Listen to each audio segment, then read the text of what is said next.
Վերջնական ԿԿԶ-ի ու այս պատմությունը կավարտվի հունիսի 7-ին։ Ինքը ցայտնոտի մեջ է, ինքը խուճապի մեջ է, ինքը հասկանում է, որ գնում է դեպի իր իշխանության կորստի։ Ես այդ մասին շատ եմ խոսել, մեկ անգամ եւս առիթից օգտվելով ասեմ,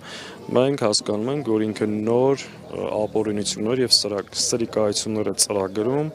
ընտրական process-ը սահմանափակելու որոշ ուժերի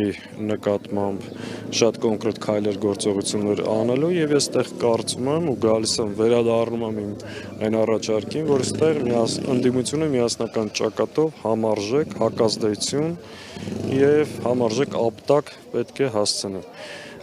Ընտրությունների օրինական անցկացումը պետք է լինի միասնական ընդդիմության պահանջը, անկախ նրանից, որ մենք տարբեր ուժեր ենք եւ նաեւ մրցակցում ենք այս ընտրություններին միմյանց հետ։ Սրա ամբողջական ապտակը մենք տեսնում ենք նաեւ միասնական հարվածով ու կարծում եմ դա տեղի կունենա ու հունիսի 7-ին կազատվենք սրանից։